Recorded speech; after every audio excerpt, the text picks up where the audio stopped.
Hello my lovelies and welcome back to Mrs B's Budgets. I'm Mrs B and this is my journey to pay off £50,000 in debt, which is more than we earn in a year. Today's video was supposed to be about how I budget the £50 a week we get in that's left for our sinking funds, but I messed up. First rule of budgeting, know what you've got coming in and going out. Before Christmas, before I started this budget, I had a subscription to Skin and Me to deal with adult acne. That was £25 a month. And when I decided to do this, I decided I would cancel that contract. But instead, I only paused it. And I completely forgot about it. And today, that pause came off and £25 was taken from my account. So £50 that was supposed to be has now become £25.70. That's not going to go a long way. Luckily, I had already covered some things. I'd already moved money out of the account to cover up some things. And some things I'm going to now have to try and find the money from somewhere else. So the way I do my week is I keep a calendar. I put the days I'm working down. I put if the kids are at school, off school type thing. Days I get paid, no spend days or aimed no spend days. Days I've got bills coming out, and days that I know I need gifts for, things like that. Things that I'm doing with the children, so that I can then move money around and plan for each event.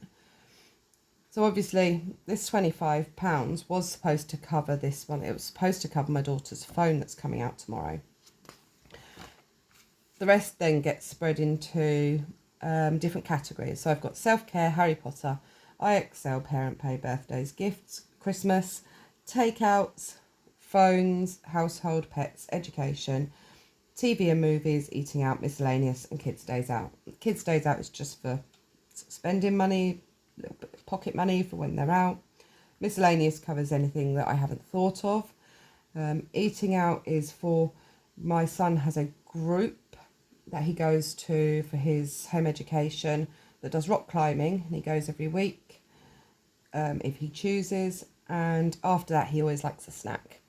And he likes to go and choose something, and in a way it's sort of almost like a budgeting lesson for himself, because we put £4 in and he then has to find somewhere where he can buy a snack and a drink for £4, and he has to keep within that amount of money. And that works really well for us. And for £4, it's worth the lesson to us. TV and movies, that covers my Netflix, my Now TV subscription. Because Now TV we've got our movies on. I went to cancel it. They offered us it for £3.99 a month. So we said, you know what, for £3.99 a month, we'll carry on and we'll just do that for now. We don't have Sky or Virgin Media, anything like that. So we literally have Netflix and Now TV, and that's all our subscriptions for our telly. So our TV package actually only costs us around £10 a month. Education, that one is for any courses I would like to do, any courses my son would like to do that are extra. Pets, obviously, that doesn't cover their food, that just covers treats, if they need a new dog bed, etc. like that. Household, that's for things like if we want new duvet covers, new tea towels, anything like that, for little bits. Our phones, that covers my daughter's phone and my own phone. That's one thing that I've noticed is really different in the UK and from watching American budgeters, or budgeters from the USA, sorry. My phone cost me £5 a month for my data and calls, and my daughter's cost £10 a month. I've seen some extremely large phone bills coming from the USA in budgeting videos. I'd love it if you could leave me a comment, let me know what sort of data do you get for the amount you pay. How is your phone package is so different to ours? I mean, we obviously there are contracts in the UK that are so much more than mine. Mine is bare bones, and we had to do that for this purpose. But it still covers everything I need. Takeouts, obviously, that's for just if we want a takeaway. That doesn't happen very often anymore. We haven't had a takeaway for months now. My daughter, my youngest, is begging us to get a takeaway. So that was supposed to be this month. It's now not going to be able to be because I messed up. Christmas, I try and put £10 a week away in Christmas, and actually that was one thing that was covered this month, was the £10 a week. I did manage to move that before the mess up happened.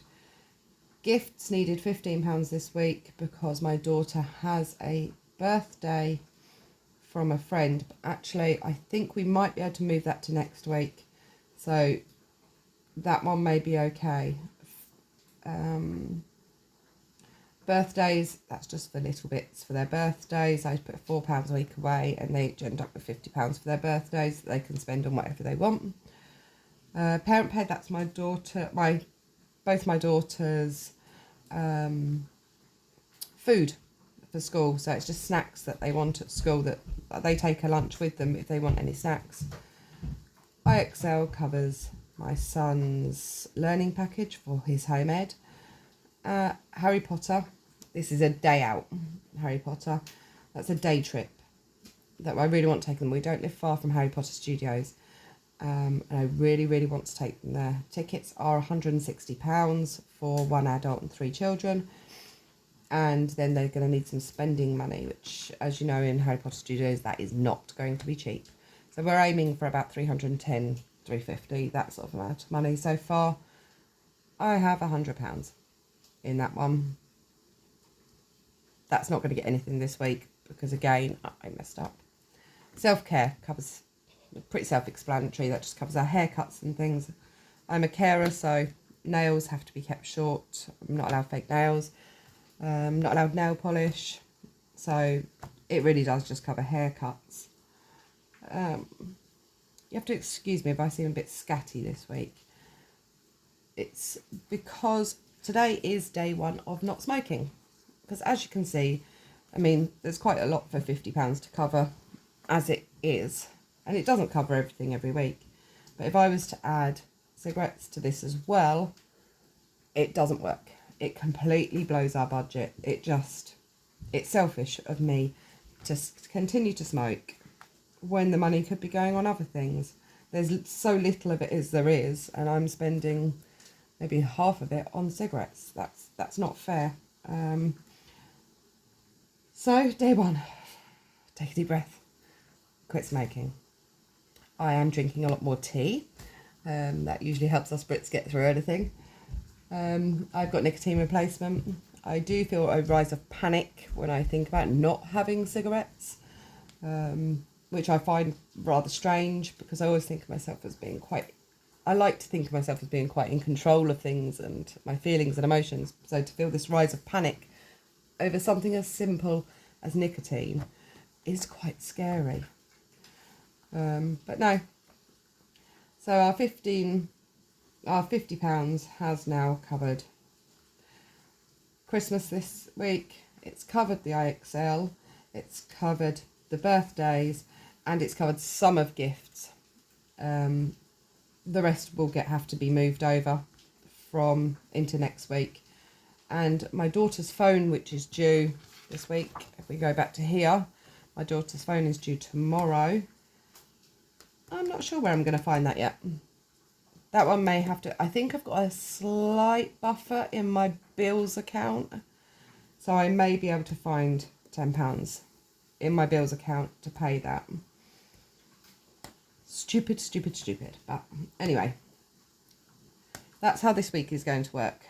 Next week, hopefully, I will do another video showing you this proper amount of £50 and let you know what we have planned for the week. My kids are on Easter holidays. I imagine most kids in the UK are now. Let me know what your plans are, how you're budgeting for them. Happy Easter. Bye, lovely people.